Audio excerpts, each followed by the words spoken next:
Nesse vídeo eu vou falar sobre a superestimação das humanidades e das ciências sociais, tanto por acadêmicos dessas áreas quanto pela esquerda em geral, no que diz respeito à cientificidade, à confiabilidade e à veracidade do conhecimento produzido nessas áreas. E essa superestimação consiste em se tratar como fatos coisas como teorias sociológicas, hipóteses históricas e correntes filosóficas. Então, por exemplo, é comum afirmarem que gênero é construção social, racismo é fruto unicamente da escravidão, beleza é algo completamente relativo e, de uma forma geral, afirmam que as nossas características humanas são fruto quase unicamente das influências do meio. Tipo aquele conceito bem ultrapassado de tábula rasa. E essas afirmações influenciam movimentos e debates sociais, como por exemplo o movimento negro, o movimento feminista, mas mais precisamente falando em temas como machismo, homofobia,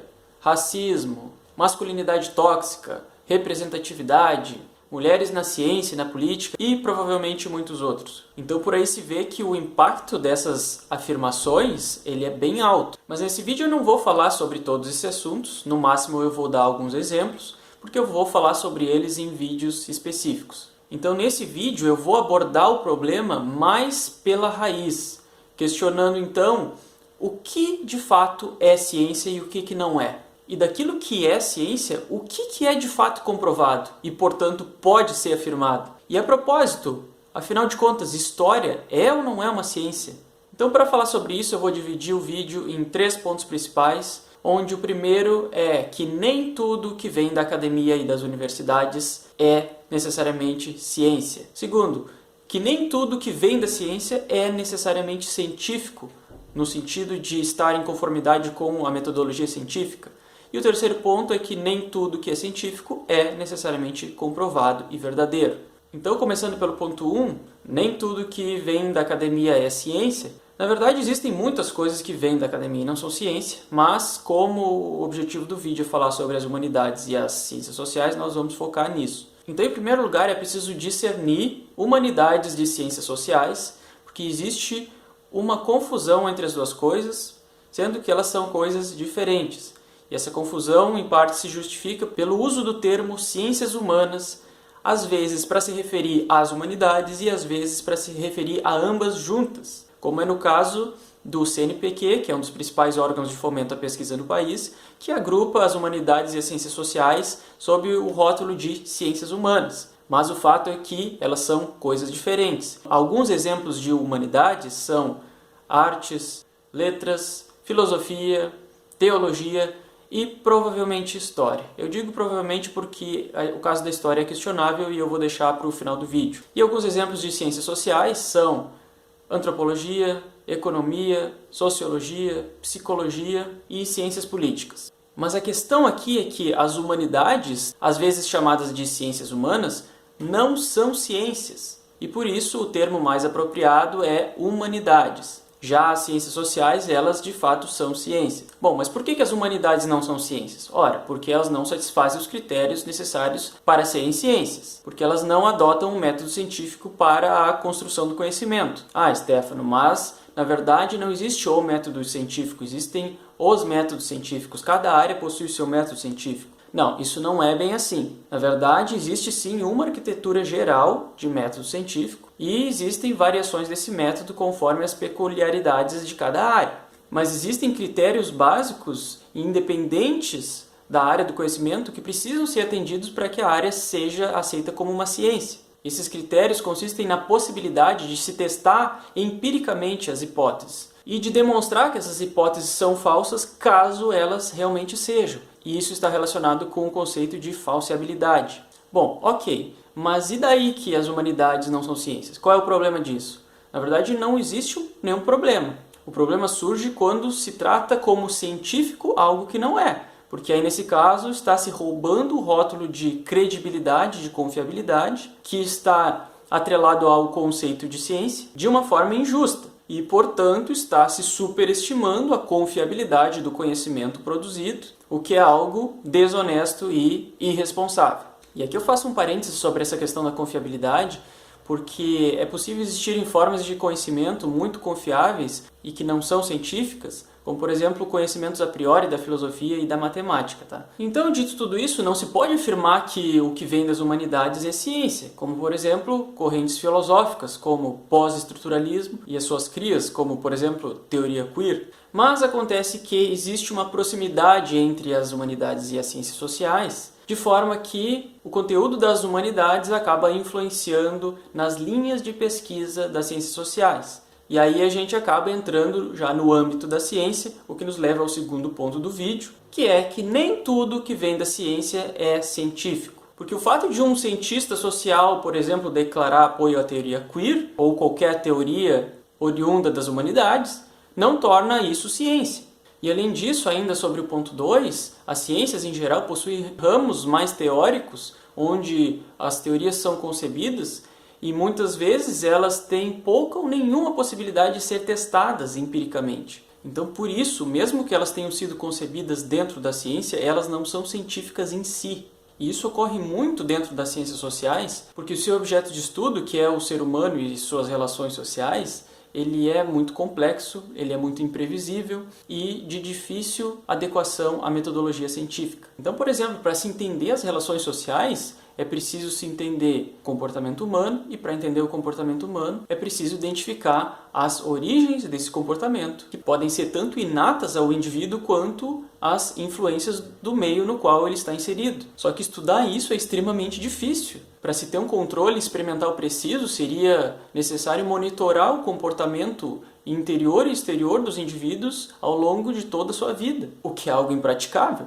Então, por não ter um elevado controle experimental, as ciências sociais elas têm mais dificuldade de testar e de comprovar as suas hipóteses e as suas teorias. É claro que isso eu falo de uma maneira muito geral, né? Cada caso é um caso. Bom, e isso nos leva ao ponto 3, que é que nem tudo que é científico é necessariamente comprovado. E o exemplo mais básico disso é a hipótese científica, que possui amparo experimental, seguindo a metodologia científica, mas mesmo assim continua sendo hipótese, ou seja, pode ser verdadeira ou falsa. E da mesma forma, no caso das teorias das ciências sociais, mesmo que elas tenham algum amparo experimental seguindo o método científico, isso não as torna necessariamente comprovadas, da mesma maneira que as hipóteses científicas. Elas só não são chamadas de hipóteses porque elas são mais complexas do que meras hipóteses, que tendem a ser suposições mais pontuais. Mas também elas não podem ser chamadas de teorias científicas, porque o termo teoria científica tem um significado bem estrito na ciência. Diz respeito a teorias que têm amplo amparo experimental, foram muito bem testadas e consolidadas, que têm um grande poder de predição, o que não é o caso das teorias das ciências sociais, de uma forma geral. Então, por isso, elas são chamadas de teorias sociológicas ou antropológicas. Então, para fechar esse ponto 3, se a gente pegar, por exemplo,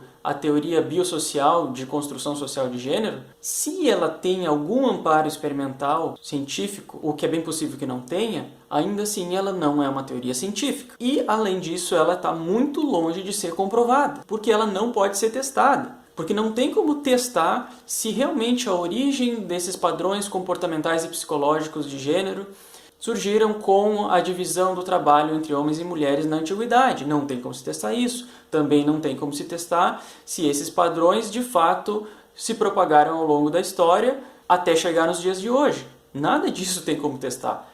Então, isso não é provado. Então não deveria ser afirmado por essas pessoas. Bom, então por fim resta a questão da história. A história é ou não é ciência? Responder essa pergunta é equivalente a decidir se a história é uma humanidade ou se ela é uma ciência social. E, na verdade, essa decisão também é outra decisão difícil. Eu observo que a história geralmente é rotulada como humanidades, nesse caso não seria ciência, mas eu vejo que ela também é rotulada às vezes como ciência social. E eu observo que existe muita discussão sobre isso. Isso é um assunto bem controverso. E parece que a história ela é meio que uma intersecção das duas coisas, das humanidades com as ciências sociais. Ela tem um pouco de cada uma. Isso é o que me pareceu ao analisar as discussões. Então eu não vou dar o veredito aqui. Eu acho que está muito mais para a humanidade do que para a ciência social.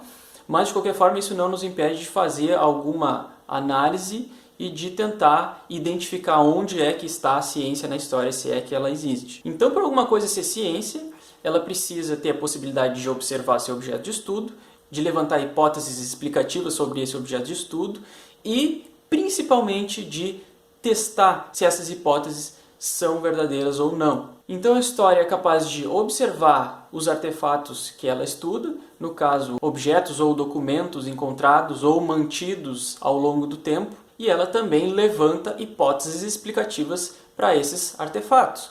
E essas hipóteses explicativas vêm a ser a história propriamente dita, que seria a interpretação do historiador com base naquilo que ele está enxergando, que são esses artefatos. Mas depois vem a etapa de testar as hipóteses, e aí nesse caso a coisa complica para a história, porque não tem como se voltar no tempo e verificar se a hipótese é verdadeira ou não. Então a única coisa possível aqui é depender de se encontrar outros objetos para corroborar as hipóteses. Só que isso é depender da sorte de se encontrar esses objetos ou não. Então isso desfavorece o controle experimental da história. Em outros casos excepcionais, é possível se replicar no presente algum experimento que seja capaz de testar alguma hipótese levantada para explicar algum fato no passado. Se a história é ciência, então é uma ciência de hipóteses, porque ela é pouco capaz de conseguir testar e confirmar essas hipóteses. É claro que isso é válido em termos muito gerais, né? Porque dependendo do contexto é possível existir uma maior riqueza de informações. Inclusive, quanto mais para o presente, mais informações a gente tem. Mas o fato aqui é que, independente do rótulo ciência ou não, uma coisa é certa.